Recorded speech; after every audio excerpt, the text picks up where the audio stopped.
bibit eman-eman. Bibit.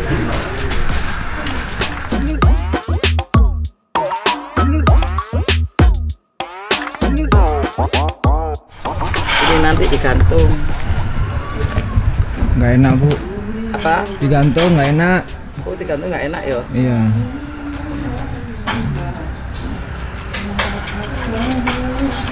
Cerita apa ini, Bu? Mau cerita kelanjutan tadi malam ya. Tadi malam kan ada genderuwo. Hati-hati itu sama perempuan ya. Perempuan yang itu. Aku juga sering kali maaf ya, ini ceritanya antara percaya dan tidak. Karena ini urusan sama goib. Jadi yang ngerti tentang goib, paham di goib, insya Allah paham di situ. Kalau yang nggak ngerti ya nggak akan percaya. Kita larinya ke anak lagi ya, karena anak itu keturunan kita, keturunan masa depan kita. Terus ya keturunan kita, keturunan masa depan kita, yang mendoakan kita, surgone awake dhewe, semuanya ada di anak. Di situ ya apa caranya anak itu, mudah-mudahan ini berhasil ya. Mudah-mudahan anak itu tidak durhaka sama orang tua. Itu sebetulnya belajar mulai dini, mulai sebelum anak itu menjadi manusia, sebenarnya begitu.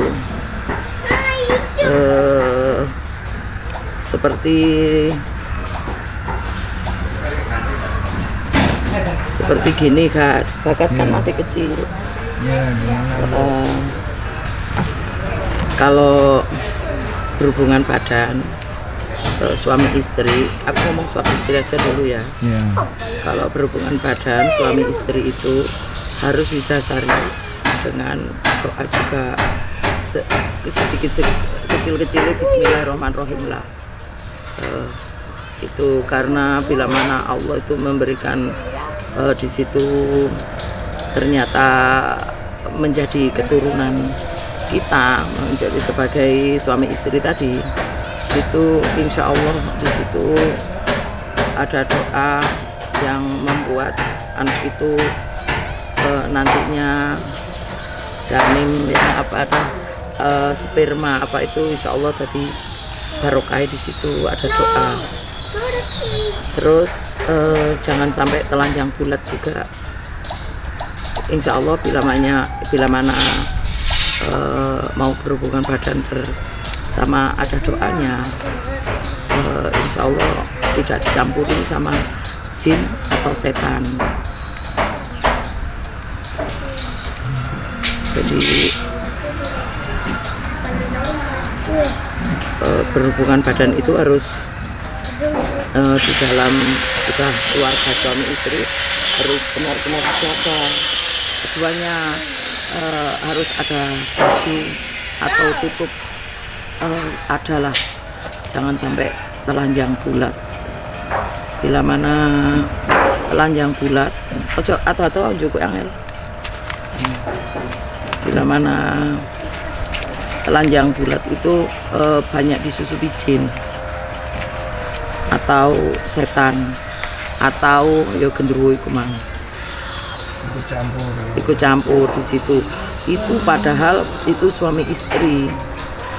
Kalau yang itu suami istri, kalau melakukan, apalagi melakukan, jangan sampai melakukan pada di kamar mandi kayak di itu tambah, kalau bisa dijauhi ya, jangan, karena menyangkut anak keturunan.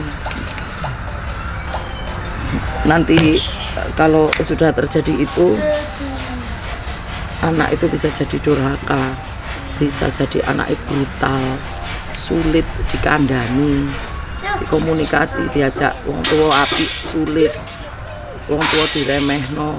Itu sebetulnya bukan salah anaknya, dari orang tuanya sendiri. Untuk setelah jadi anak berani sama orang tua baru kaget, anakku kok begini, anakku kok begini. Itu juga dari dicari orang tua lagi, kembali lagi. Terus itu tentang yang suami istri lo ya. Terus kalau yang di luar nikah, Kalau di luar nikah itu malah rawan banget dari sudah dirayu iblis, dirayu setan.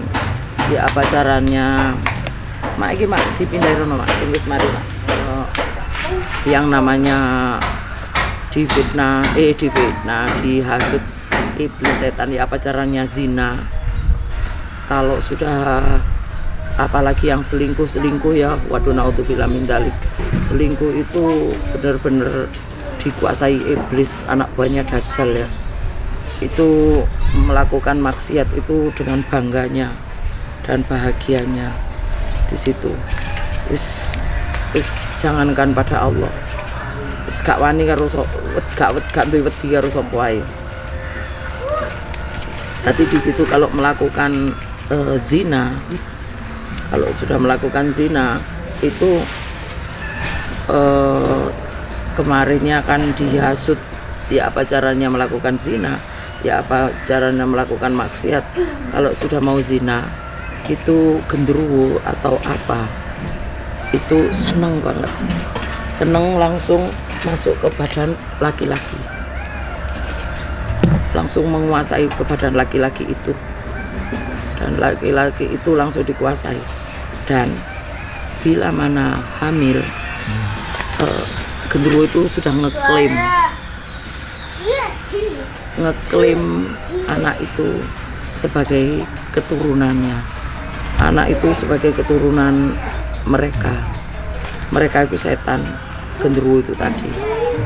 Terus nanti kalau wis dadi arek tenan, dadi wis dadi, waduh sulit ditoto, sulit itu wis bisa jadi anaknya jadi cacat, bisa jadi idiot, wis macam-macam bentuknya. Itulah campur tangan itu. Nanti belum larinya sasaran yang kita buat sasaran adalah mungkin hamilnya banyak minum jamu, mungkin hamilnya banyak minum minuman keras, mungkin hamilnya gitu. Padahal di situ banyak campuran mereka itu. Apalagi kalau wis punya urusan, apalagi urusan sama perjanjian dengan setan, dengan untuk pesugihan atau apa, atau dulunya jadi dukun atau apa, keluarganya yang nenek moyangnya tadi dukun atau apa, itu kan lebih bahaya lagi. Punya keturunan yang begini-begini, nanti orang tua sebagai itu kan ada pertanyaan, kenapa anakku kok seperti ini loh, padahal kan ada campur tangannya seperti itu, entah melakukan zina, entah melakukan mau digugurkan. Kalau namanya Gusti Allah wis ngekei judulnya wirang, orang itu diwirangkan, orang selesai urusannya. Padahal dari perbuatannya seperti itu. Jadi hati-hati. Ini judulnya berhubungan badan ya, yang bagaimana caranya tidak dicampuri jin dan setan, karena genderuwo tergolongkan setan. Itu kan setiap ada orang zina itu langsung masuk ke tubuhnya orang laki-laki, untuk orang laki-laki itu. Terus nanti bila mana jadi anak, genderuwo itu akan mengeklaim anak itu sebagai keturunannya. Itu yang bahaya. Jadi jangan dikira murni ini kesampean yang hamili kudu tanggung jawab ini cenderung ngeluh guyu-guyu goblok. Tapi selain memasuki yang laki-laki apa perempuannya Yo, sama, jangan dikira laki-lakinya saja, perempuan juga iya dikuasai, sama, dikuasai setan itu sama, jadi nggak ada bedanya.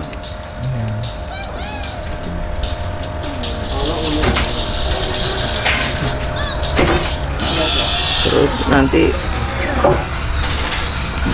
ya itu tadi jadi anaknya yang macam-macam modelnya, anak yang banyak cacat atau idiot atau apa, kasar ya nggak menyalahkan orang tuanya juga, bukan karena dicampuri juga itu mak iku rumaris bingung. Bukan berarti orang tuanya melakukan zina salah, bukan itu juga. Bisa jadi nenek moyangnya keturunannya dulu-dulu jadi dukun lah, akhirnya kan ya mak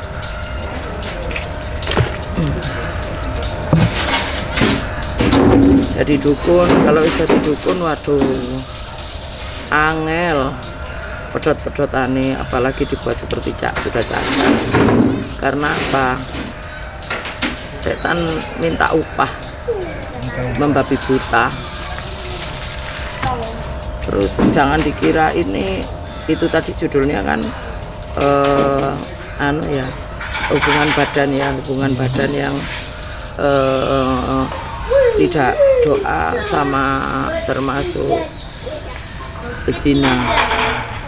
Ya, hilangkan semua itu, jauhi. Makanya dilarang sekali, jangan dilakukan zina, jangan lakukan itu, ya itu terjadinya. Digugurkan malah bahaya banget ya.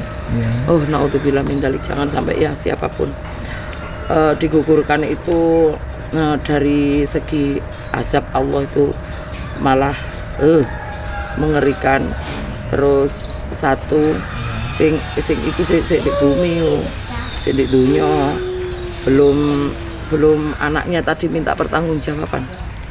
Anaknya yang dibuang tadi kan minta pertanggungjawaban. Kan sering kali kasarane, kemana bapakku. Pernah ya aku menangani anak kesurupan itu lucu. Anak kesurupan itu lari ke sana, lari ke sini, lari. Terus akhirnya kan tak pegang. Ngapain kamu? Aku, mana bapakku? Loh, memang bapakmu siapa? Aku sih gak paham. Terus akhirnya dia cerita sama aku, akhirnya nangis. Si orang tadi nangis ngomong, bapakku di mana? Memangnya kamu mau cari siapa? Aku nyari bapakku, semuanya pada nggak mau sama aku. Terus ibuku juga nggak mau sama aku dibuang. Ibuku siapa? Loh, lah ibumu siapa? Nggak tahu. Aku dibuang ibuku, dibuang bapakku. Aku tidak ada yang mau sama aku. Apa salahku? Itu. Terus akhirnya tak tanya, ya sudah, kamu tak kasih doa aja ya, biar kamu tenang. Nggak bisa. Bukan doa yang aku cari, tapi bapakku, juga ibuku.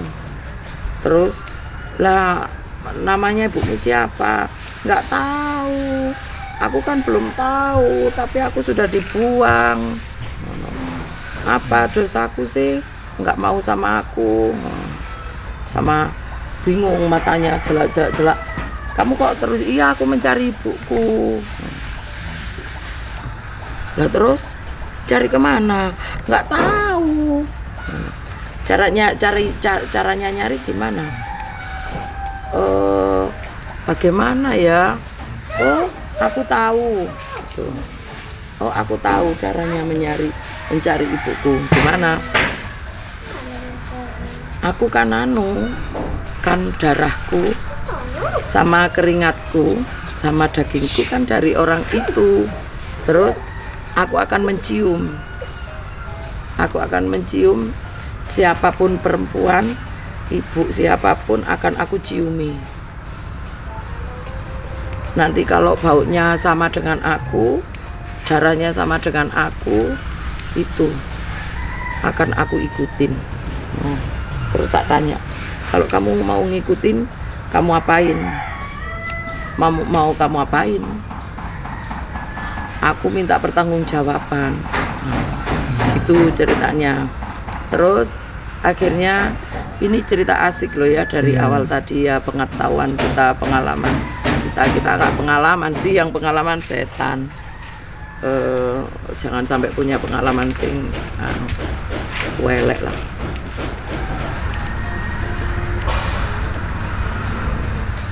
Dia begitu. Terus aku ingin tahu,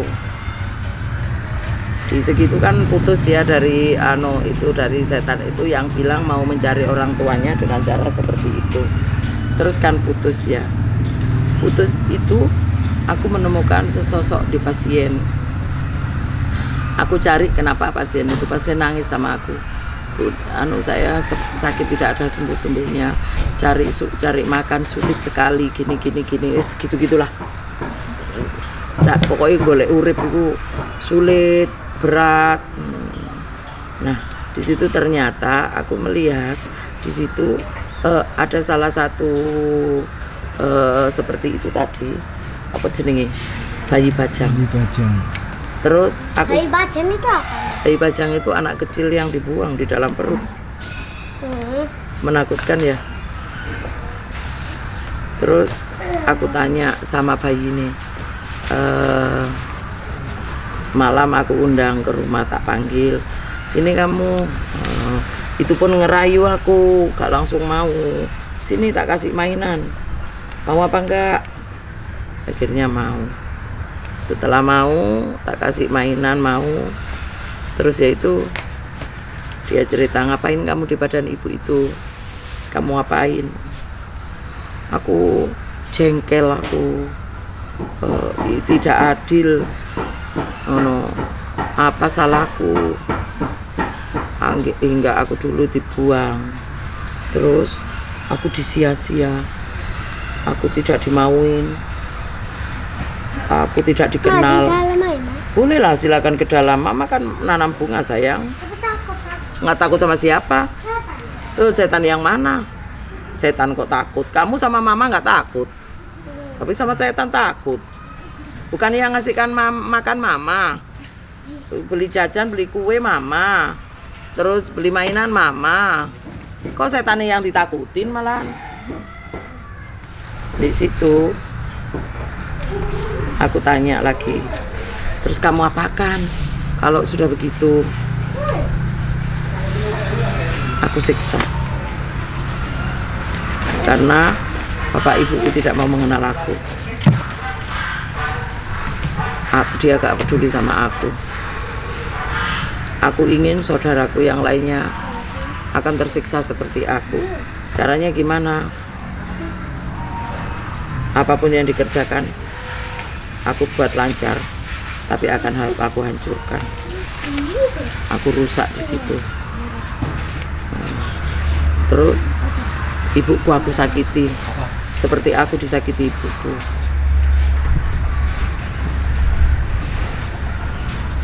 Ibuku akan aku sakiti, seperti aku menyakiti ibu, seperti ibu menyakiti aku. Tidak ada ujung sembuhnya. Lah kamu di apanya? Aku lewat darahnya.